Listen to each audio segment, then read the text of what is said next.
cerita dan informasi terkini. Yuk dengerin tentang reformasi perpajakan pada saat ini. Dicermati agar tahu dan juga mengerti. Cermati cerita reformasi terkini. Informasi tentang reformasi perpajakan terkini. Cermati cerita reformasi terkini. Semuanya ada hanya dicermati.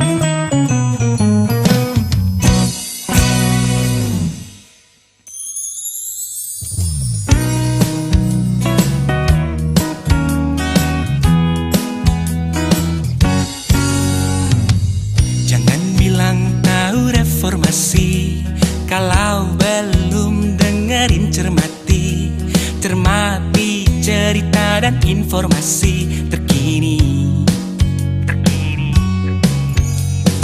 Yuk dengerin tentang reformasi perpajakan pada saat ini. Dicermati agar tahu dan juga mengerti.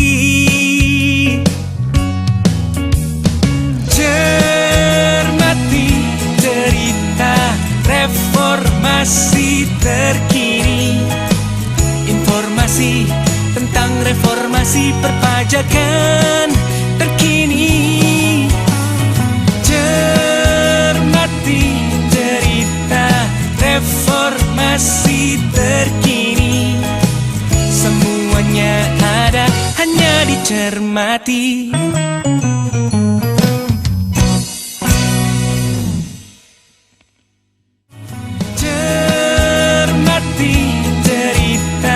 Reformasi terkini. Semuanya ada hanya dicermati.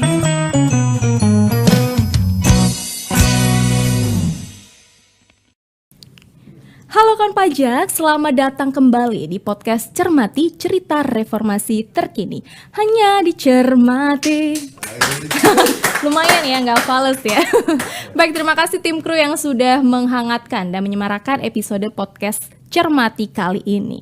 Kawan pajak, podcast Cermati selalu menghadirkan narasumber istimewa yang akan memberikan informasi dan insight seputar perpajakan. Podcast Cermati telah memasuki episode ke-8. Nah, bagi kawan pajak yang belum menyaksikan, yang terlewat, atau yang mau menyimak kembali podcast Cermati episode sebelumnya, langsung saja meluncur ke YouTube Ditjen Pajak RI.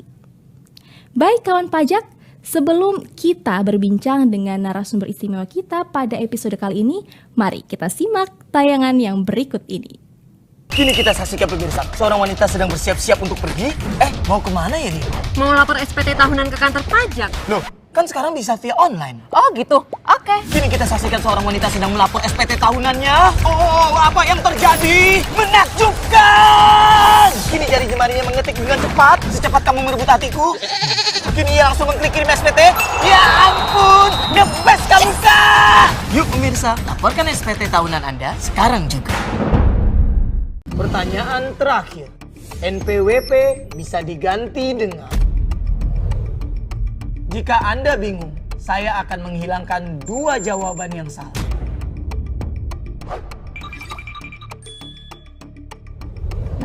C, NIK.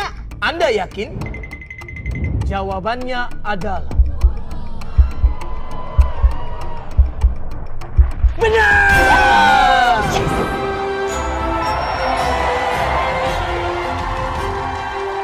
NIK sebagai NPWP untuk Satu Data Indonesia.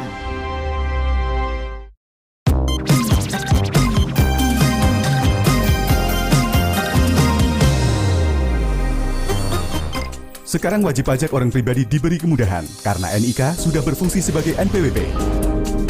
Jadi, aku harus bayar pajak juga. Belum dong. Tunggu kamu berusia 18 tahun dan sudah memiliki penghasilan ya. Ya, kewajiban membayar pajak hanya berlaku untuk orang pribadi yang berusia 18 tahun ke atas dan berpenghasilan di atas PTKP. Pajak Kuat, Indonesia Maju. Halo kawan pajak, selamat datang kembali di podcast Cermati Cerita Reformasi Terkini. Dan pada kesempatan kali ini, Cermati menghadirkan narasumber yang istimewa yang tentunya kawan pajak sudah tidak asing lagi dengan beliau. Beliau adalah sosok yang kerap kali muncul di publik untuk menyampaikan informasi dan juga kebijakan Direktorat Jenderal Pajak serta menjawab isu-isu yang muncul di tengah masyarakat. Narasumber kita dalam podcast Cermati episode kali ini adalah Direktur Penyuluhan Pelayanan dan Hubungan Masyarakat Direktorat Jenderal Pajak, Bapak Neil Maldrinor. Selamat datang Bapak. Selamat pagi. Selamat pagi, semangat pagi ya Selamat Pak. pagi. Selamat datang Bapak di podcast Cermati. Kawan pajak, Bapak Neil Maldrinor adalah sosok yang menyukai senja dan fotografi. Suka kopi juga Pak? Kopi suka juga. Suka juga. Hari ini sudah ngopi Pak? Boleh kalau ada. Boleh, tim kru. Baik, kawan pajak, kali ini kita akan berbincang dengan Bapak Neil Maldrinor seputar isu yang sering sekali kita bincangkan di awal tahun. Nah, Bapak, bagaimana kabarnya? Alhamdulillah baik, Rima. Alhamdulillah baik. Ya, Di Rima awal gimana tahun, kabarnya? alhamdulillah luar biasa baik, Pak. Apalagi saat ini saya diberikan kesempatan untuk berdialog langsung nih dengan Bapak Direktur. Baik, Bapak, awal tahun semakin sibuk ya Pak kayaknya Pak? Ya, ini awal tahun kita udah mulai sibuk lagi gitu. Ya, kira-kira agenda di awal tahun ini lapor SPT? Benar, jadi untuk kita agenda di awal tahun ini kita bagaimana mengkampanyekan kembali, mengingatkan untuk masyarakat, teman-teman wajib pajak untuk bisa melaporkan SPT tepat waktu. Nah, kalau lapor SPT Pak, DJP ini kan senantiasa berinovasi ya Pak, menyesuaikan dengan perkembangan teknologi dan juga dalam rangka memberikan kemudahan kepada wajib pajak dengan lapor SPT melalui e-filing. Nah, boleh dong Pak dijelaskan e-filing itu seperti apa sih Pak? Baik, Rima. Jadi sebetulnya e-filing ini adalah salah satu cara ya. Salah satu cara bagaimana kita menyampaikan SPT. Ya, caranya itu adalah melalui dengan cara elektronik gitu ya. Nah, jadi ini bisa secara daring ya maupun dan real time gitu. Jadi kita langsung dengan cara elektronik ini kita bisa daring dan real time ya. Ini bisa kita lakukan melalui internet ya, di website kita atau di laman kita.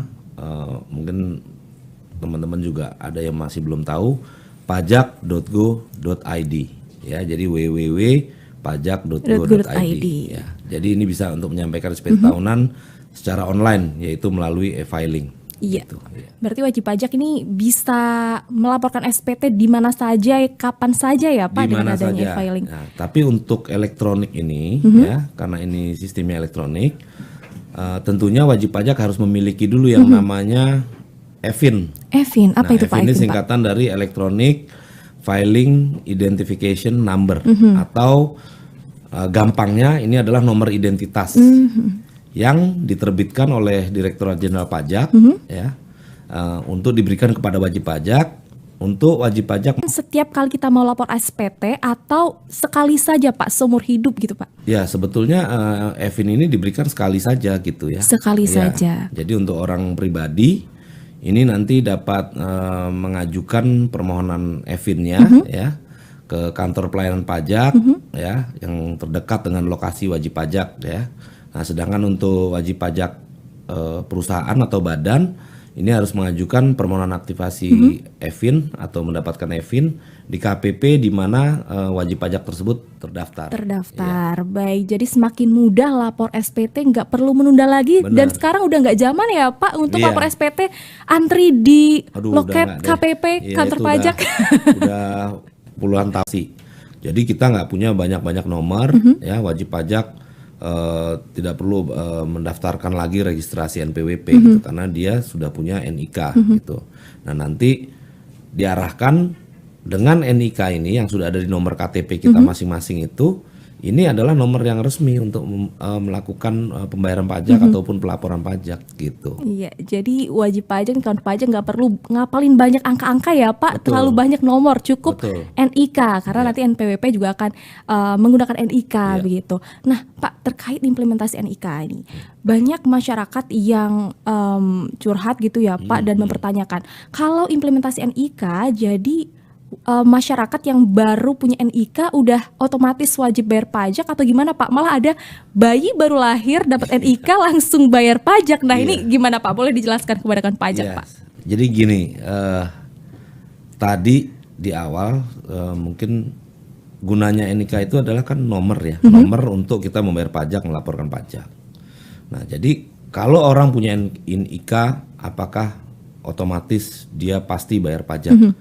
Saya bisa jawab tidak.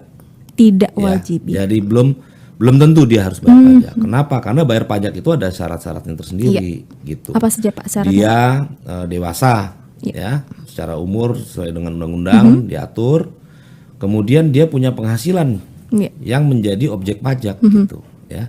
Nah, kalau dia punya NIK, dia dewasa, kemudian dia punya penghasilan, itu pun penghasilannya misalnya di bawah penghasilan tidak kena pajak misalnya, itu ya nggak bayar pajak gitu.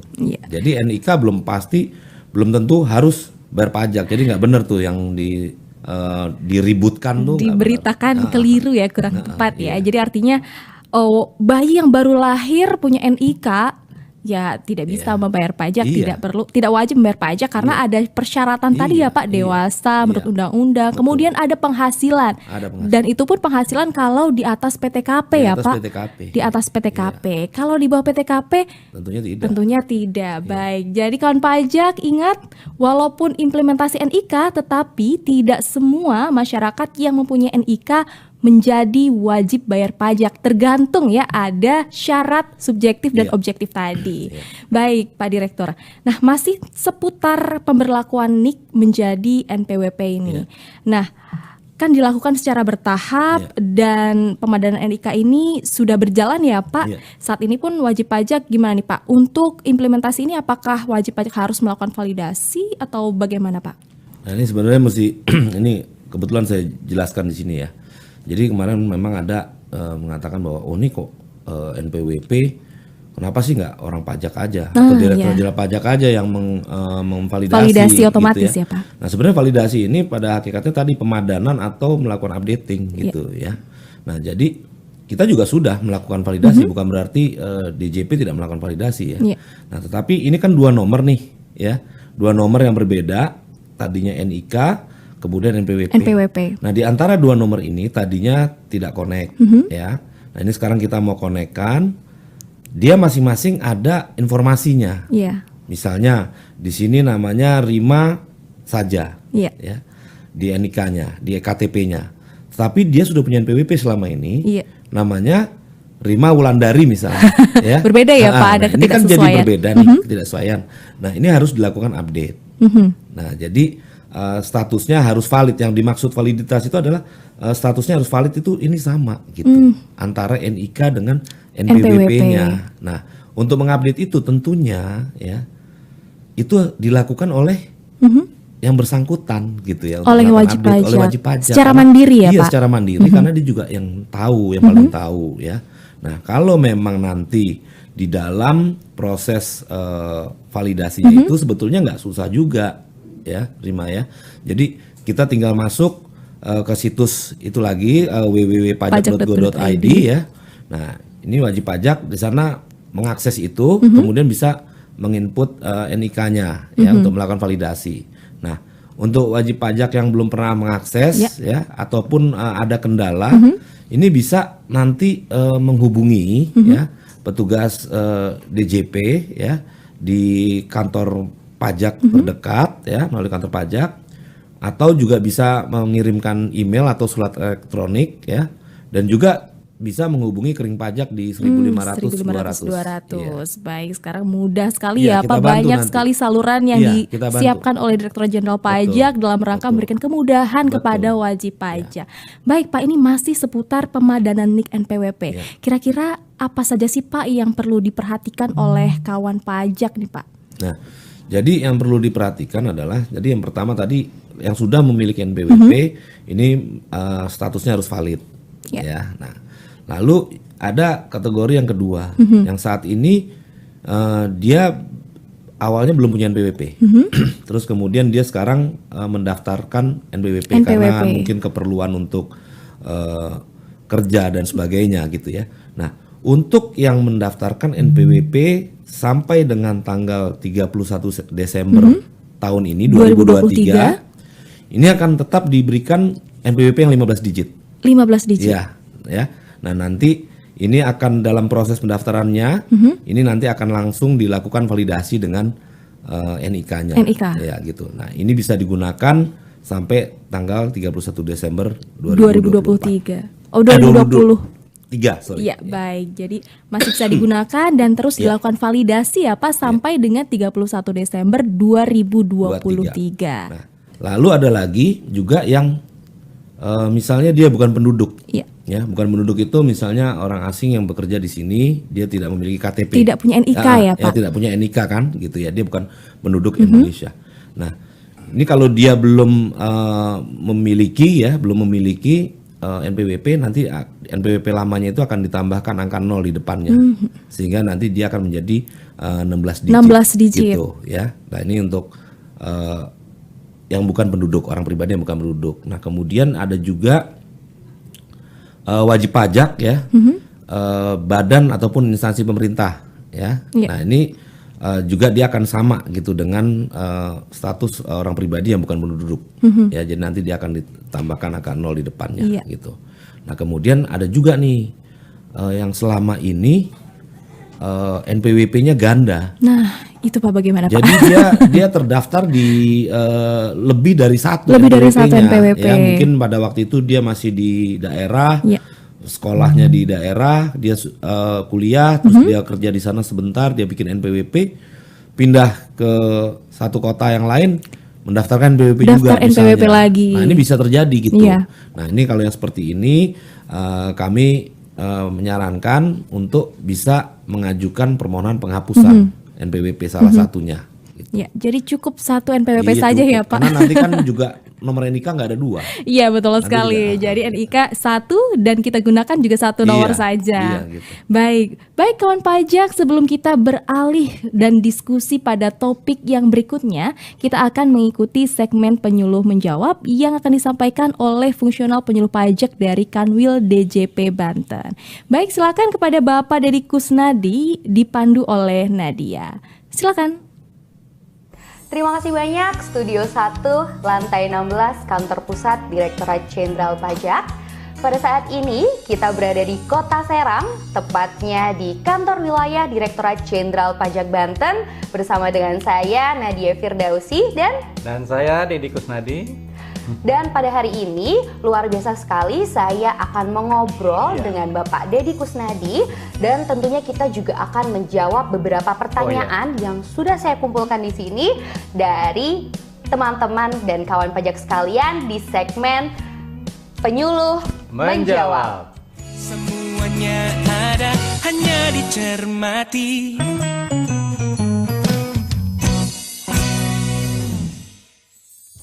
Nah, kita langsung aja menginjak ke pertanyaan pertama dari kawan pajak, di mana pada segmen kali ini kita akan membahas tentang topik peraturan pemerintah nomor 23 tahun 2018 yang katanya diganti dengan peraturan pemerintah nomor 55 tahun 2022. Nah, pertanyaan pertama nih Pak, apakah ada perubahan kriteria subjek pajak? Ya, baik kawan pajak sekalian. PP 55 itu sebenarnya tidak merubah PP 23. Jadi muatan PP 23 diambil semuanya ke PP 55, hanya ditambahkan ya. Pertama, penambahan subjek pajak. Ya, karena sekarang berkembang model perusahaan yang baru, salah satunya PT Perorangan. Nah, itu yang baru.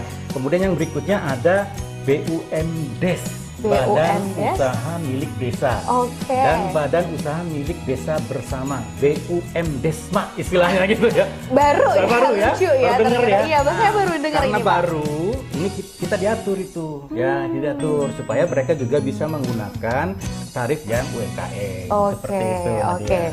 Nah, selain ada penambahan subjek pajak, apakah ada perubahan-perubahan lainnya, Pak? Perubahan lainnya tidak ada ya. Jadi kawan pajak sekalian, untuk batasan omset tetap 4,8 miliar. Masih sama ya? Masih sama, 4,8. Jadi kawan pajak yang punya usaha, yang sekarang mendirikan PT Perorangan, dia omsetnya belum sampai 4,8 miliar bisa menggunakan skema ini. Seperti itu. Nah, tadi memang tidak ada perubahan signifikan dari PP 23. Mohon maaf, di sini saya mengucapnya PP ya, saya singkat ya. PP 23 menjadi PP 55 ini selain penambahan subjek pajak yaitu adanya BUMDes atau BUMDesma dan pertambahan PT orang pribadi. Oke, mungkin langsung aja kita menginjak ke pertanyaan selanjutnya tentang batas waktu penggunaannya, Pak.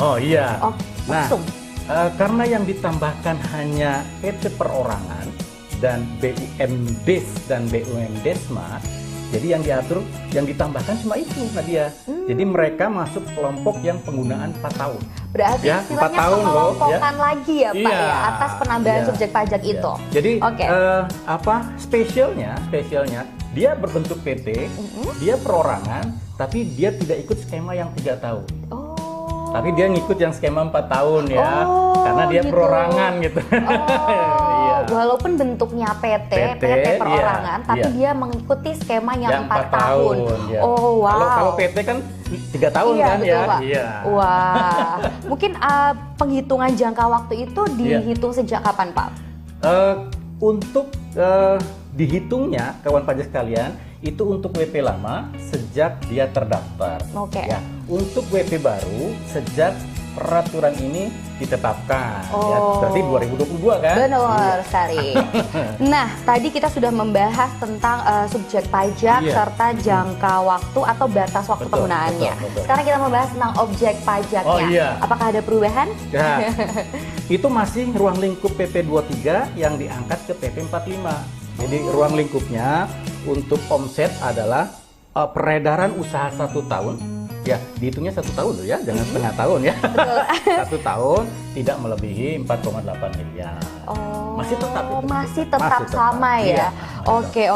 Untuk objek pajak tidak jauh berbeda dari PP sebelumnya yaitu Peraturan Pemerintah Nomor 23. Nah, untuk pertanyaan selanjutnya nih Pak, tadi kita sudah membahas tentang objek dan subjek serta batas waktu penggunaannya. Nah, apakah ada pengecualian untuk UMKM yang tidak dikenakan pajak penghasilan UMKM? Nah, ini yang spesial. Oke, ini apa spesial, itu? Ini kayak martabak ya.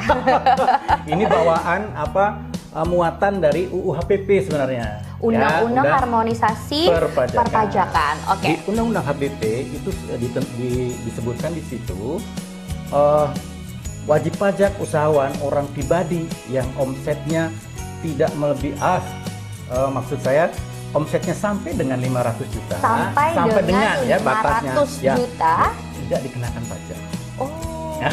Gitu. Jadi itu muatan dari UU HPP yang dimasukkan ke dalam PP 55. Berarti jadi memang tegaskan lagi tuh. Menggabungkan ya Pak ya antara PP 23 dengan Undang-Undang Harmonisasi Peraturan Perpajakan itu untuk disesuaikan dengan adanya mungkin perubahan teman-teman wajib pajak atau kawan pajak yang usahanya semakin lama semakin maju seperti itu. Ini juga sebenarnya spesial Nadia, spesial ya. Jadi memang pemerintah menginginkan UMKM ini maju. Ya, mereka diberikan kalau di WP orang pribadi karyawan itu kan dapat PTKP ya. Betul Pak. Nah mereka dulu tidak dapat PTKP tuh. Nah sekarang PTKP-nya adalah 500 juta. Jadi sebenarnya 500 juta itu PTKP seperti PTKP gitu. Kita anggap di sini seolah ini menjadi PTKP. Ya. Jadi, luar biasa kalau sekali, omsetnya menarik. sampai 500 juta belum kena pajak tuh. Nanti sisanya yang kena pajak. Gitu. Luar biasa menarik sekali ya teman-teman sekalian. Oke, tadi juga sudah dibahas pengecualiannya untuk wajib pajak UMKM yang tidak dikenakan pajak penghasilan. Nah, mungkin bagaimana nih cara menghitung pajak penghasilan bagi UMKM yang kita bahas hari ini? Nah, ini yang banyak pertanyaan kawan pajak sekalian.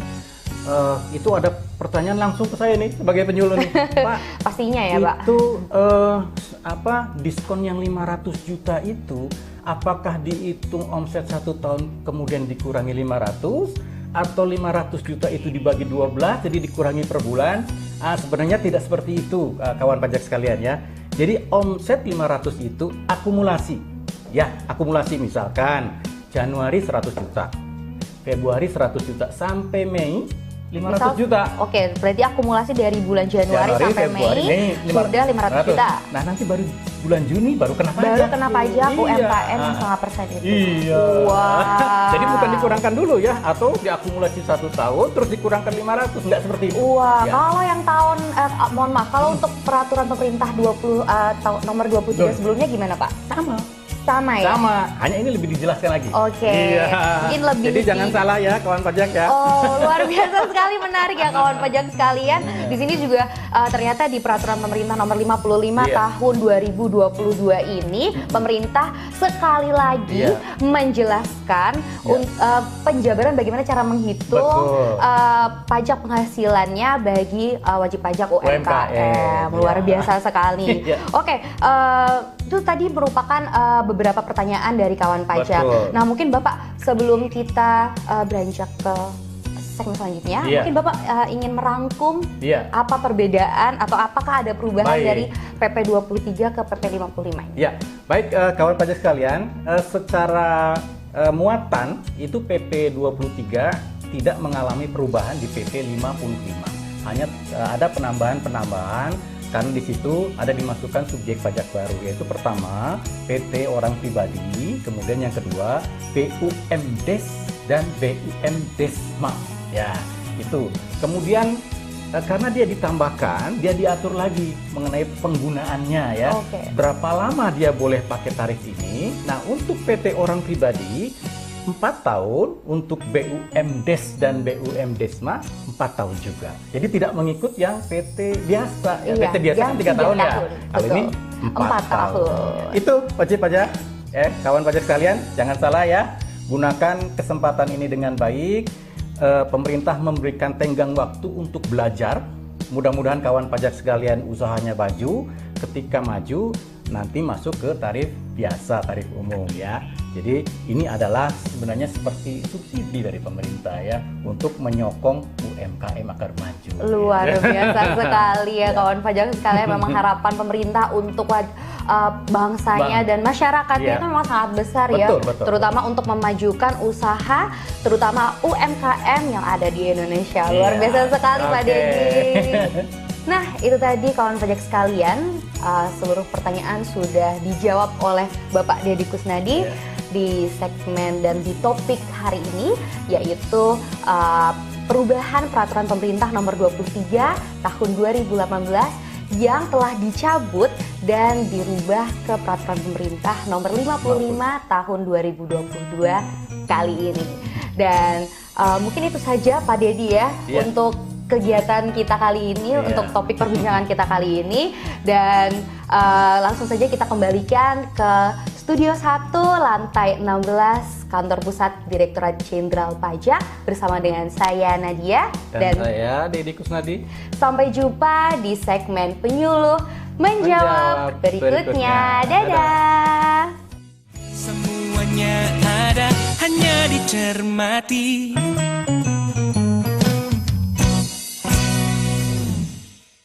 Kini kita saksikan pemirsa, seorang wanita sedang bersiap-siap untuk pergi. Mau kemana ya dia? Mau lapor SPT tahunan ke kantor pajak. Loh, kan sekarang bisa via online. Oh gitu, oke. Kini kita saksikan seorang wanita sedang melapor SPT tahunannya. Oh, apa yang terjadi? Menakjubkan! Kini jari jemarinya mengetik dengan cepat, secepat kamu merebut hatiku. Kini ia langsung mengklik kirim SPT. Ya ampun, the best kamu kak! Yuk pemirsa, laporkan SPT tahunan Anda sekarang juga. Pertanyaan terakhir, NPWP bisa diganti dengan... Jika Anda bingung, saya akan menghilangkan 2 jawaban yang salah.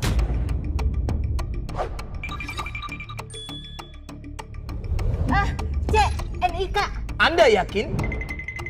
Jawabannya adalah... benar!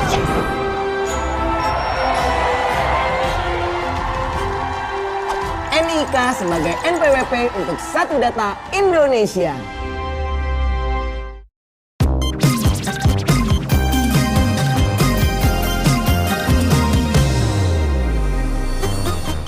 Sekarang wajib pajak orang pribadi diberi kemudahan karena NIK sudah berfungsi sebagai NPWP. Jadi, aku harus bayar pajak juga. Belum dong. Tunggu kamu berusia 18 tahun dan sudah memiliki penghasilan ya. Ya, kewajiban membayar pajak hanya berlaku untuk orang pribadi yang berusia 18 tahun ke atas dan berpenghasilan di atas PTKP. Pajak kuat, Indonesia maju. Ya, selamat datang kembali di podcast Cermati. Terima kasih Pak Dedi dan juga Nadia yang sudah memandu dan juga menjawab pertanyaan dari kawan pajak di segmen penyuluh menjawab. Dan masih bersama saya, Rima Budiarti, bersama narasumber istimewa kita, Bapak Neil Maldrin Nur. Tepuk tangannya Maria. Oke. Jangan pelit-pelit dong ya. Baik kawan pajak, tadi kita sudah mengupas mengenai e-filing dan juga pemadanan NIK NPWP ya. Masih ada waktu saat ini untuk lapor SPT sampai kapan Pak? Jadi lapor SPT itu kalau untuk SPT orang pribadi, batas waktu pelaporannya adalah tanggal 31 Maret. Untuk orang pribadi?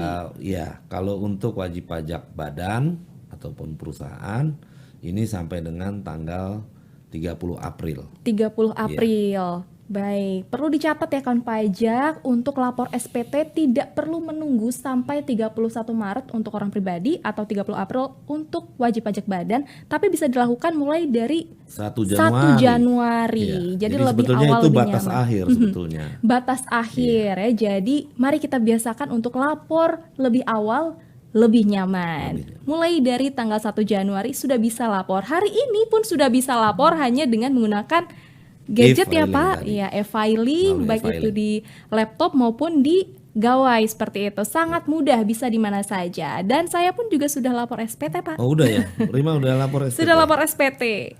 Nah lebih awal, lebih nyaman. Hanya dengan HP saja. Terima kasih.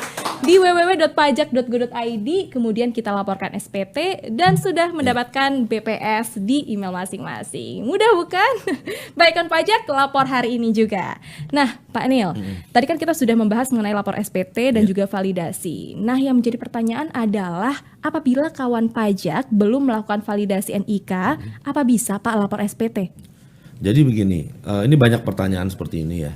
Pak, saya belum melakukan validasi untuk yang SPT tahunan tahun 2022 yang masuknya di 2023 ini bisa saya laporkan nggak? Gitu? Bisa, ya. Ya, hanya saja ya untuk kenyamanan administrasi kami menghimbau gitu. Kami menghimbau lebih baik dilakukan pelaporan ini setelah dilakukan pemadanan NIK menjadi NPWP. Pemadanan NIK dengan NPWP tadi gitu ya. Nah ini kenapa? Agar wajib pajak dapat menikmati kenyamanan akses terhadap semua yang ada di layanan yang ada di website kita gitu di djponlinepajak.go.id. Iya, artinya masih bisa walaupun belum validasi, tapi dengan catatan ya Pak. Iya, kami mengimbau untuk ya lebih baik validasi dulu gitu. Validasi sampai dengan Desember 2023 untuk mendapatkan kemudahan layanan Direktorat Jenderal Pajak. Jadi jangan lupa selain lapor SPT hari ini, validasi NIK melalui www.pajak.go.id begitu. Baik, Bapak tadi kan sudah disampaikan batas waktu penyampaian SPT tahunan untuk orang pribadi sampai 31 Maret. Dan untuk wajib pajak badan sampai 30 April. Nah pastinya ini kan salah satu kewajiban wajib pajak ya Pak, lapor SPT. Di balik kewajiban kalau kawan pajak tidak memenuhi kewajibannya nih Pak, ada konsekuensinya nggak sih Pak?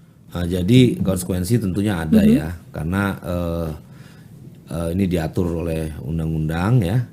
Jadi dalam jangka waktu misalnya tadi untuk orang pribadi sampai dengan tanggal 31 Maret, mulai 1 Januari ya, sampai dengan 31 Maret SPT-nya belum dimasukkan ya, maka sesuai dengan Undang-Undang KUP atau Ketentuan Umum Perpajakan ya, nah, ini dikenakan sanksi sebesar 100.000 untuk orang pribadi. Orang pribadi. Ya.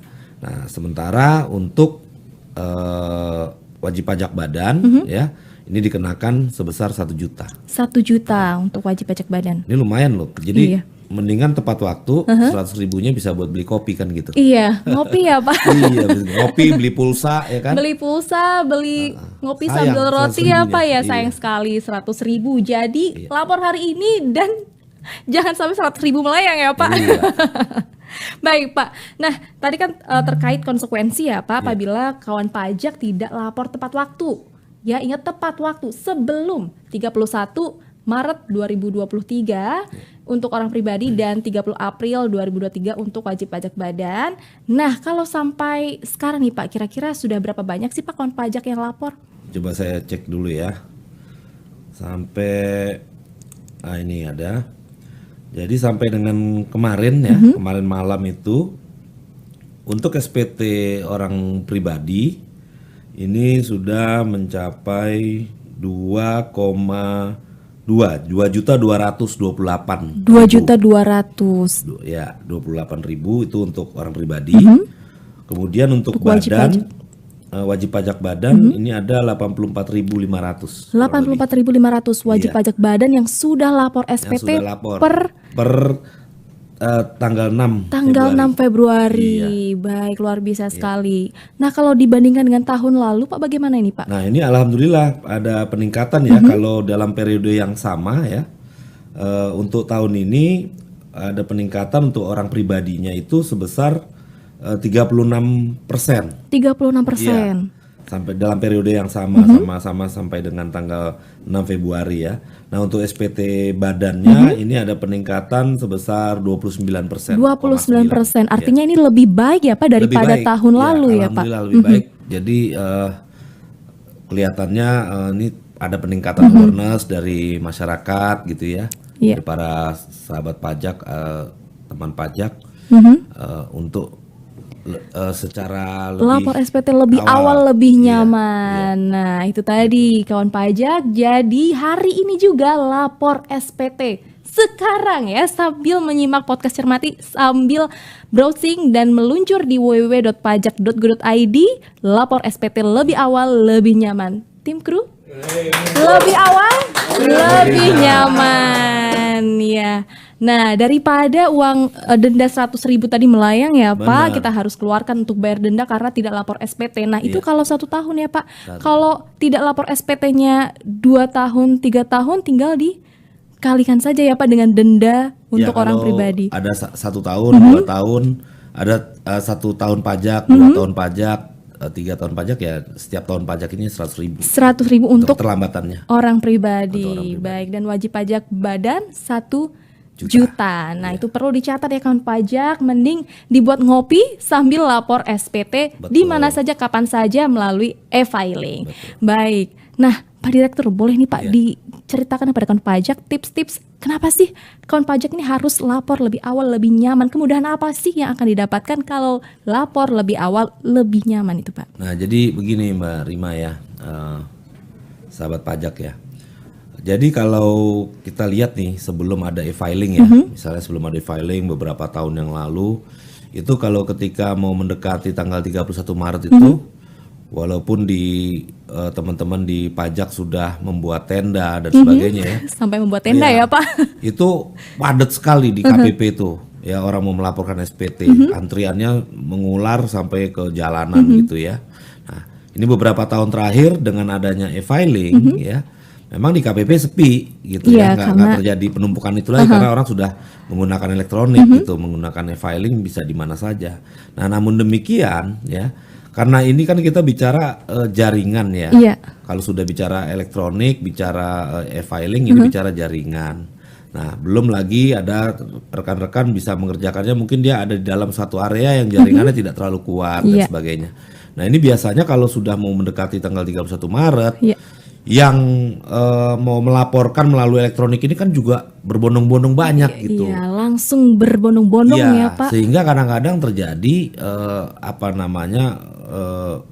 perlambatan atau ketidaknyamanan gitu ketika melaporkan melalui elektronik. Nah, jadi makanya itu sebaiknya nih waktunya masih panjang ya sudah seawal mungkin kita bisa lakukan. Jadi kita nggak menemukan problematika masalah jaringan penuh tadi. Baik, kawan pajak yang mau lapor SPT lebih nyaman, jangan tunggu sampai batas akhir waktu penyampaian SPT 31 Maret untuk wajib pajak orang pribadi dan 30 April untuk wajib pajak badan. Karena lapor SPT bisa dilakukan sejak tanggal 1 Januari. Jadi kawan pajak sebelum pergi healing-healing ya di akhir Maret atau April, lapor SPT dulu. biar nanti healingnya lebih tenang. Lapor sekarang melalui e-filing. Baik, kawan pajak, mungkin sebelum kita akhiri diskusi ini, mungkin Bapak Direktur boleh bisa disampaikan closing statement pada kawan pajak, Pak. Oke. Jadi untuk teman pajak ya, para wajib pajak, pada masyarakat, kami di Direktorat Jenderal Pajak itu tidak akan pernah bosan-bosan ya mengingatkan kepada teman-teman semua. Yang pertama tentunya kewajiban untuk melaporkan SPT tahunan ya, yang tadi batasnya ada terakhir 31 Maret untuk orang pribadi, tanggal 30 April untuk wajib pajak badan. Nah, tapi kemudian kami mengingatkan ini sudah dengan berbagai macam saluran ya.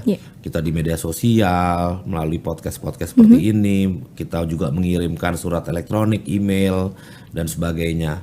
Nah, kalau teman-teman ya, lebih baik begini, saya mau kasih sedikit tips gitu ya. Itu kan tadi sudah disampaikan, kalau kita sampai terlambat, kita mepet-mepet, kemudian nanti jaringannya penuh, akhirnya terlambat. Terlambat kita kena 100.000 ya. Mendingan gini, 100.000-nya sekarang dibeliin kopi ya, cari tempat kafe atau tempat ngopi yang ada wifi-nya, ya, bagus wifi-nya. Kita ngopi sambil lapor SPT. Lebih enak gitu. Iya. Kalau ada pertanyaan juga bisa secara online ya, Pak. Betul. Ditanyakan di Kering Pajak. Di Kering Pajak 1.500-200 ini bisa juga ditanyakan secara online. Iya, baik. Kawan pajak jangan lupa lapor SPT hari ini juga, sekarang juga. Dan satu lagi, jangan lupa untuk melakukan pemadanan NIK NPWP melalui www.pajak.go.id. Hanya kurang dari 5 menit saja, semua kewajiban sudah beres ya, Pak. Sudah lega. Yang mau healing silakan. Gitu. Baik, kawan pajak, Pak Direktur, terima kasih atas diskusinya pada episode podcast Cermati kali ini. Ini luar biasa sekali, memberikan pemahaman kepada seluruh kawan pajak dan juga memberikan awareness kepada kawan pajak perlunya lapor SPT tahunan, dan jangan lupa untuk melakukan pemadanan NIK NPWP melalui www.pajak.go.id. Sekali lagi terima kasih Pak Direktur sudah meluangkan waktu. Baik kawan pajak, terus ikuti podcast Cermati di episode selanjutnya. Saya Rima Budiarti beserta tim kru yang bertugas. Pamit undur diri dan sampai jumpa hanya di Cermati. Oke. Yuk dengerin tentang reformasi perpajakan pada saat ini, dicermati agar tahu dan juga mengerti. Cermati cerita reformasi terkini, semuanya ada hanya di Cermati.